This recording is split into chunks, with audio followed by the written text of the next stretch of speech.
Let's Talk Freedom Talkshow, where we redefine healthcare and discover more freedom in our lives. I'm your host, Tanner Hobbs, and I'm so happy to be back on today. The title of this episode is Cleanse Your Life.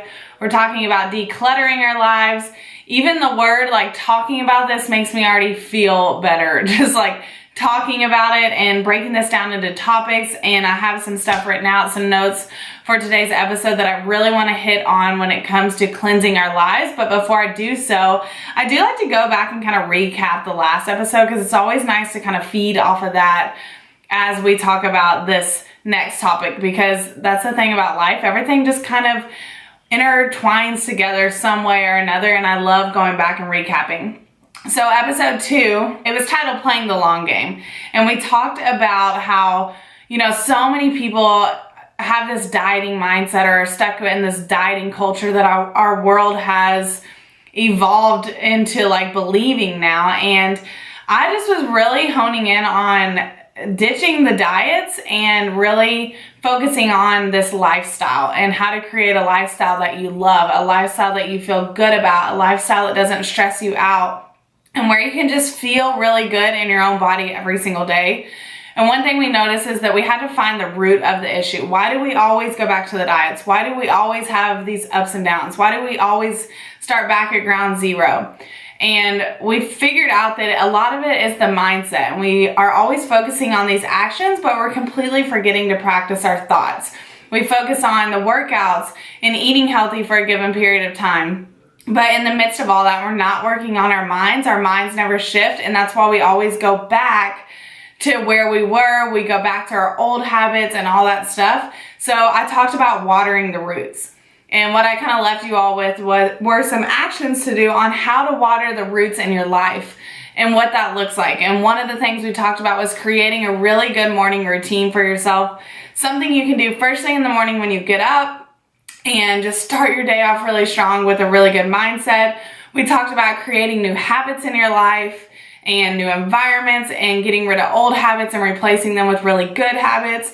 And then we also talked about those affirmations, those I ams. And I told you guys how much those really did change my life and how I still practice those every single day and how powerful those two words are in our vocabulary and how they can completely shift your mind. So those were the 3 actions that we talked about taking, and those are things that we always need to work on. We always need to have a morning routine that we really resonate with. We always need to create habits that are really good for our health and really good for this lifestyle we desire. And we always need to love ourselves and practice those positive affirmations.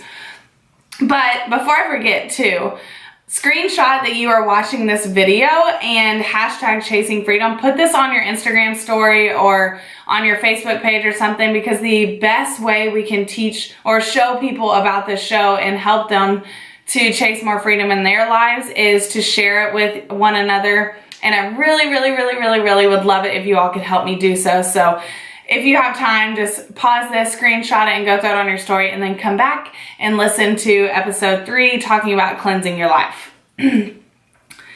Okay, so let's get right into this episode. And the reason that I wanted to do an episode on decluttering and cleansing your life in the first place is because I've done a lot in my life recently, and it means a whole lot to me, and I've seen the space that it creates for me in order to just make some of the changes that I needed to in order to create a better lifestyle that's more long-term, in order to have better relationships with people, better relationships with food, and better relationships with myself and Jesus. So I've done a lot of that inner work lately, and I really just wanted to talk about it because I know I'm constantly, every time I talk to a client and every time we go over their obstacles, it's because of something that has built up in their life, that's because of a lot of stress. And there's a lot of this stuff that we talk about we can get rid of.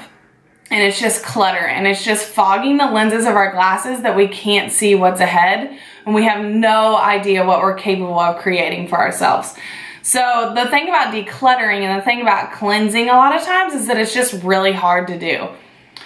The reason this clutter is built up is because we have these lifestyles that we've created and these habits that we've created already for so long and for so many years that's what we're used to. That's what's natural now for us.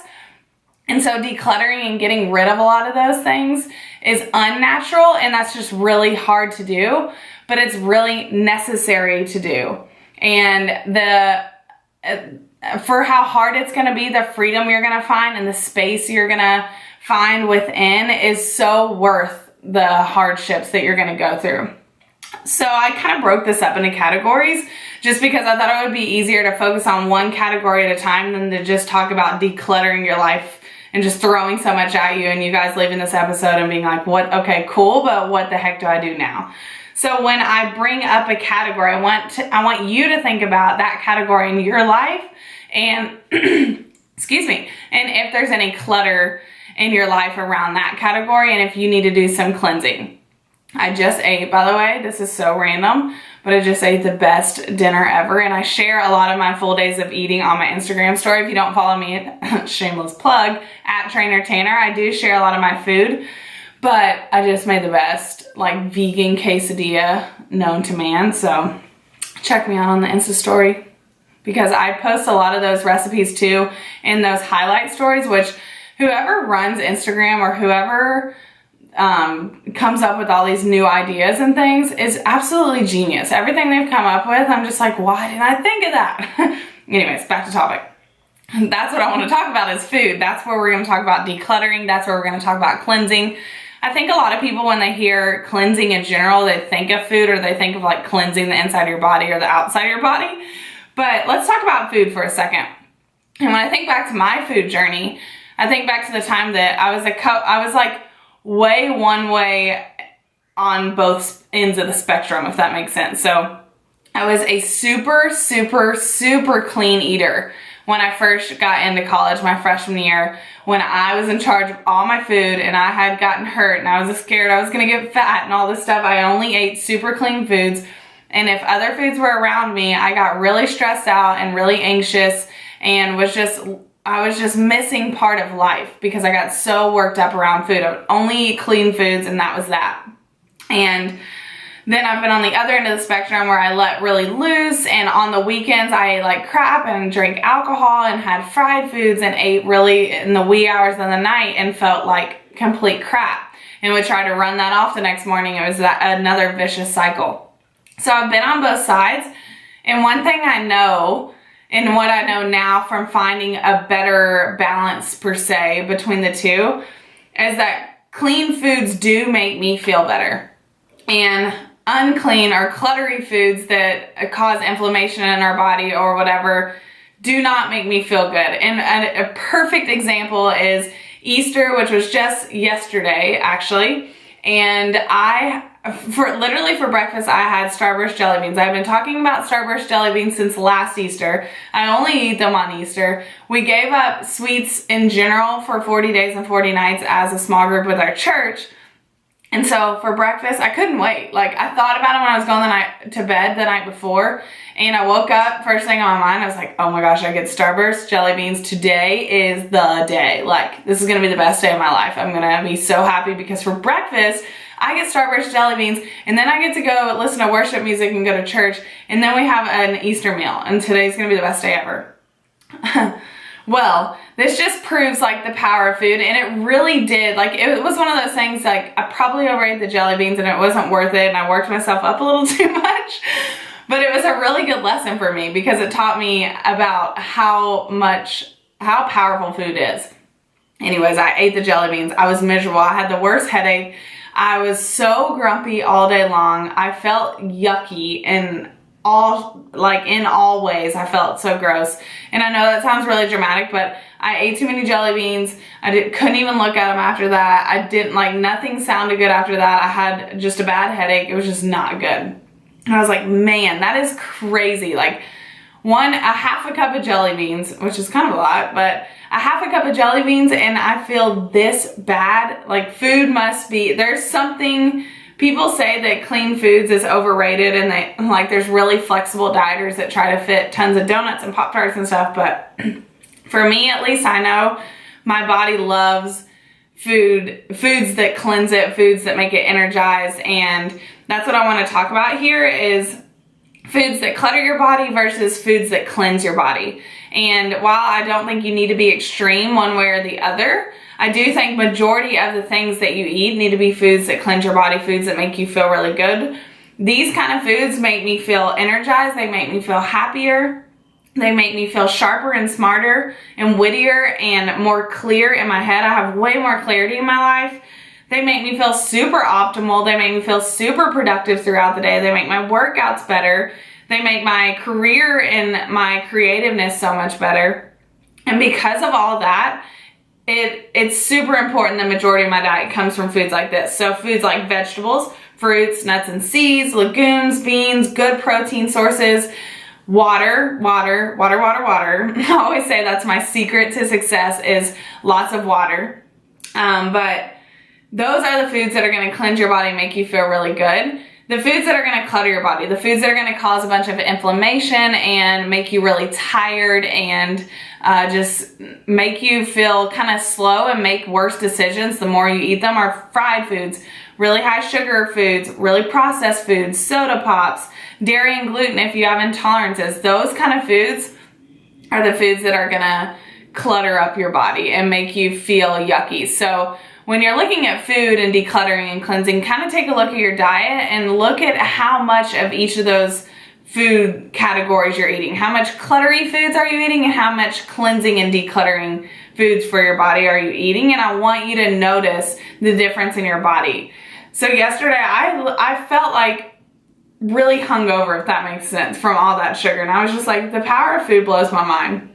And I could not wait today to get back on my cleansing food game and eat some really, really good food. So that's kind of my rant on food and decluttering and cleansing and the power of it. But let's move on to relationships. This is probably, at least for me, because I am a people pleaser at heart. I love making people happy, and making people upset just crushes my soul so hard. So this is really important though too, because if we are in toxic relationships or toxic friendships or around family that's really toxic to our lives, it has a huge effect on our lifestyle. And it's really tough because hurting relationships or feeling like you're hurting someone else it just hurts you too, you know? And having those hard relationships really stinks sometimes, but it's necessary. Like I said, this decluttering is necessary. And the one reason I wanted to bring this up is because I just got out of college 3 years ago. And there's a huge shift right after college. You have people like me who get married young and want to start a life and are really serious about their career and really passionate about it. And then you have some people who they haven't met the love of their life, so they're still wanting to go meet people, obviously, and they're still needing to go out to meet people. And I don't want to call it the college phase, but it's just a phase that's just different than your phase.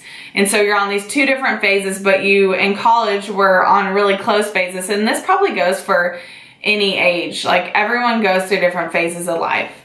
And it'll probably be the same way when I have kids. Like relationships just change. It's not that the people change, it's just like everyone's in different phases and it's hard to just stay aligned and stay parallel with one another and really connect with each other. So because of that, I've had to have hard conversations. I've had to say no to a lot of things because not that it was toxic necessarily, but because it wasn't serving the lifestyle I knew I needed to live. And I've had to like really pull away from a lot of people, but at the same time, I've had to not seclude myself so much. I've had to get out of my comfort zone and go meet new people. I've had to meet people through the church and go have coffee with a lot of people when sometimes I don't I'm such an introverted person sometimes that I don't realize it until I get asked to do something and there's no reason I shouldn't want to do it except I just don't, and I need to step out. And get uncomfortable and go have those coffee dates or those conversations or whatever. But I think relationships are tough. And I'm no expert on this, so just kind of take this with a grain of salt. But I will say that because of all these shifts and these differences and these big choices that I've made to step away from some relationships and find some new ones, I have learned so much about myself in the process. And that wasn't the reason I did it. It wasn't for selfish reasons because I needed to learn a lot about myself. It was because I knew what was best for me, or I knew what was best for me and my husband as a couple, or I knew what was best for them. I didn't want to pull those people down either just because of our different phases. When something starts to feel forced, or when you start to feel like icky about a situation, that's a really good sign that it's just not right, you know? And so having hard conversations, or just saying, you know, you can catch up here and there, but you don't need to spend as much time together, I think is really important. So kind of just evaluate where you're spending most of your time at, and just ask yourself, is this serving the lifestyle that you're desiring? Is it, are you helping them? Are they helping you grow? Because I think that's one thing with relationships is everyone should be trying to make everyone better and lifting one another up and not bringing each other down. So that's kind of the relationship spiel. Moving on to thoughts. You all know I was going to talk about this. You guys know how passionate I am about mindset and how far I believe that it can truly take you in life. But here's just like my one tip is try this when you start to wake up. And I think it's one of those habits that you have to start creating. And I read this and I shared this on Chasing Freedom Movement the other day, but when your alarm clock goes off, I read this, I don't know who posted it, but it's just really good. It was eye-opening. And I've been waking up trying to have a very, very, very thankful and obsessively grateful mindset and thought process. Like just grateful for everything. Grateful that I woke up. Grateful that I have this awesome pillow that I love. Grateful for these really comfy sheets and this husband and my toothbrush and my toothpaste and my coffee pot. Like so grateful for all those things that not everyone has, but I do, and it makes my day better and it makes me happier. But a lot of people, they hear an alarm clock and immediately it brings like fear or panic, or I have to get up, or I have to start my day and I'm still tired, and it brings a lot of emotion, a lot of feeling immediately. But I heard if you can change the name of your alarm clock to the opportunity clock. And so now when you think of that, or you hear it go off, it's like you hear it go off, you wake up and you're like, this is my chance to experience and see so many new opportunities in just this day ahead, just the next 12, 16 hours ahead. And I think changing your mindset about why you're even getting up and what's possible in just one single day is really cool. Like it's actually really powerful for your mindset. And then again, having all those really obsessively grateful thoughts about everything in your life first thing in the morning, and just filling your head with that first. And it's just replacing all of the things in your life with, instead of I can't, I can. Like not saying you can't do anything, but focusing on the things you can do.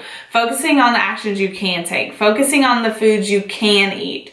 All that kind of stuff is really powerful. Changing any negative thought immediately into positive thoughts. It takes practice. It takes work. It takes lots of like moving things from subconscious mind to conscious mind, and flipping the switch and saying, no, I don't need to think like that. That's not going to get me anywhere. Honestly, it's not going to move me at all, but let's change it to this. And just constantly doing that inner work with yourself is amazing, because those negative thoughts are what create the clutter. And if you start hoarding those negative thoughts and they become part of just the way you think and habits in your life, then it creates stress. And everyone has stress in their life, honestly, in one way or another. We all have stressors, but negative thoughts and I can'ts and worrying and all that kind of stuff that we have going on in our head that we're battling with ourselves creates more stress, and that's bad stress, and it's hoarding things, and it's taking up so much space that we're not being able to see and think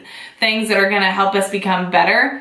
And that stress will kill you. That stress will win. That stress will fight with you. That stress is toxic and it's evil and it's super, super, super sick. It's like a disease. And and this is like a side note, but I've had like lots of family that has had cancer, and lots of people I've known that have gotten sick a lot. And it just seems like stress has such a big part in those people's lives. And I'm like, there's got to be a correlation with stress and sicknesses and everything. So I really do think stress can kill you, and I think it can be just super harmful to you. And I think if you focus and practice and really take your mindset serious and are happy and positive and see the light in situations, I think you will see so much more in your life, and you're going to be able to reach new levels in your life that you didn't even know were possible, because God is so powerful and can create so many more great things than you can imagine in your life. And you have to let Him take over. Let Him take over those negative thoughts. Let Him take those away and create the space for all the positivity. I had a client actually who my goodness, I've trained her online from August till now. In August to December, she was kind of stuck in this negative mindset. She had a lot of anxiety and stuff, and she just really wasn't reaching her goals and was battling with herself so bad. And we were trying to do all this work, and I was giving her new workout plans always, and just things were clicking, and she was so stressed. She was doing the workout, she was eating fine, but her body was not responding at all. And she had so much pressure on herself, so much stress that was weighing her down. And then the switch flipped. It was January 1st. I don't know if it was because of New Year and she had been praying a lot and all this kind of stuff, but she committed to a couple things and she stuck to them hardcore. She showed up for her mindset work all the time. She showed up for her workouts with positive thoughts. She showed up to her meals with positive thoughts. She changed it from trying to hit numbers to just filling her plate with pretty foods and all this stuff, and her body just starts responding. And she starts picking up momentum in her life, and her relationships get better, and she finds Jesus so much closer to her heart, and she starts running all these miles, and the weight's coming off, and these new pants are fitting, and all this kind of stuff is happening in her life. And I kid you not, she's a different human being. Talking to her, I mean, I'm like, I don't even know who this girl is, but I freaking love her. And I know it's because she showed up to that mindset work every day, and eventually it clicked and started working. So mindset is so powerful, and I can talk about it forever, like I always say. Okay, I'm going to try to wrap this up. I'm going to talk about limiting beliefs really quick, because we all have these deep down inside us limiting beliefs that are stopping us from creating great lives. A lot of us are, and pretty much everyone has limiting beliefs, but I think some of ours are taking up more space, if that makes sense. But some limiting beliefs, let me give you examples, are like, I can't pursue my dream because I'm going to fail, or there's no way I can stick to this kind of lifestyle, or I can't fall in love, I'll get heartbroken, or I can't trust people. Or what I hear all the time is, I've tried everything, nothing works for me. I get that so much when it comes to, like, I'll tell people what I do and they'll say, yeah, well, I've literally tried everything. I'm like, I'm broke. Nothing can fix me. And in my head, I'm just like, girl, like, you have so much in you, you don't know, but those limiting beliefs are taking up all the space and not letting you see it. And I wanted to share kind of a story from my biggest limiting belief, and it was my career. And I went to school, and it was a great school. It's a liberal arts school, and great classes, great teachers. It was one of the best business schools around. I had a business and accounting degree, and I wanted to go into personal training, and I thought I would let everyone down around me if I pursued that. I was really scared. I don't know, I was fighting with just really loving it to, am I going to please my parents? Am I going to please my friends and relationships and family and all that kind of stuff, and future husband? I thought about that so much. And it was one of those things where that was holding me back so much from just enjoying the experience of learning nutrition and learning exercises and working with clients. I was missing part of the experience because I had this limiting belief that I wasn't going to be enough. Like, this wasn't going to be good enough for anyone. And then I remember just one day waking up and saying, you know what, I can't live my life. I don't know what clicked too. It was probably a sermon or a church service, honestly. And I woke up and I was like, I can't live my life to please others forever. And am I going to go into a 9-to-5 job where I'm punching numbers all the time, which I knew I liked and was decent at, but it wasn't my passion by any means compared to health and fitness? Or am I going to go into health and fitness and help people and change people's lives and really do what I'm passionate about? And so after I switched that, everything started to fall into place, and I started to build this career, and I fell more and more in love with it, and I felt so right because that limiting belief I let go. And if you all have limiting beliefs, this is the way you can overcome them. One is sit down, take time to write them down. Look at limiting beliefs you have with your nutrition. Look at limiting beliefs you have with your career. Look at limiting beliefs you have with your relationships and all these different parts of your life and your faith and all that kind of stuff. Write them down, get them out, like dig deep, meditate over them, whatever you have to do to pull those out of you. To acknowledge, this is huge, acknowledge that they're just beliefs. They're not truths. You've convinced yourself in your own head with that own battle between you and yourself that this is true and it's not the truth. It's just a belief that you've put in yourself. So step 3 is to replace that belief, and pretty much it's the exact opposite of what you're telling yourself. And then step 4 is take a different action. And this is what's scary. So when I decided, I'm doing the personal training, I'm doing health and fitness industry, I'm not going into accounting or anything like that. When I decided that and started taking these steps to get certified and start picking up clients, scary stuff. Like I was still fighting with that devil on the shoulder saying, you're not going to make people happy, or a husband's not going to take you serious and all that kind of stuff. But the angels are stronger over on this side, and getting rid of that and just taking action, following that new belief that I have that is the truth this time, because I know what I'm capable of. I know what I'm passionate about, and I was following that. It was life-changing, honestly, and I'm so blessed that I was able to stick with that. All right, very last topic really quick. I'm going to wrap this up is decluttering. Now we're going to talk about just like stuff literally in your house. And kind of when I'm looking around my office right now, I've got a lot of clutter. And I know if I clean this place up, I would probably work more productive. And it's crazy how that happens, but it is so true. I just put up a YouTube last week on me doing a capsule wardrobe and cleaning out my closet. We have 10 trash bags of clothes for a yard sale. I kid you guys not. 10 full bags of clothes that we weren't wearing or didn't need or didn't feel like we needed to keep, that were just sitting there, and we were like rummaging through every single day to get dressed. And the freedom I felt from deciding to stick to just these few outfits, and that's what I was going to have, and that's what I was going to wear, and that's what I was going to love. Guys, like so much freedom, so much space in my life, and it just trickled into other areas of my life too, where I just felt so much better. So decluttering and cleansing is so refreshing, it's so renewing, and it's so powerful. And I just wanted to hit on a couple of different areas in our life where we can do that. So a couple actions that I thought we could take leaving this episode with us is, 1, making sure you take time to write down those limiting beliefs, understanding they're just beliefs, they're not truths, replacing them and taking action towards your new belief that you're telling yourself so that you can move forward in your life.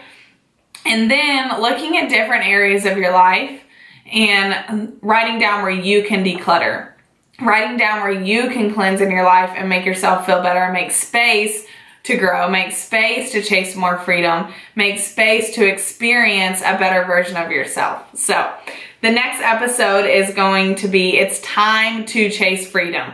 Now is the time. Stop waiting. What freedom are you chasing? We're going to talk all about that. And you guys know I'm really excited about chasing freedom in general, and how I believe that everyone's got obstacles in their life and we all can find freedom within those. And I think it's really important to face those in this phase right now and stop waiting. So I'm so thankful that you all tuned into this episode today. As always, please comment down below anything you all want me to talk on, any topic you want me to cover. This show is like open for anything, literally. I love just chit-chatting with you all and helping you guys find freedom from every different area of your life. So comment down below. That would help me out a lot. If you haven't already, give this video a thumbs up if you're watching it on YouTube, and subscribe to my channel if you haven't already. Thank you guys so much for tuning in. I hope you have a beautiful day, and I will see you guys in the next episode. Bye, guys. This is what freedom feels like.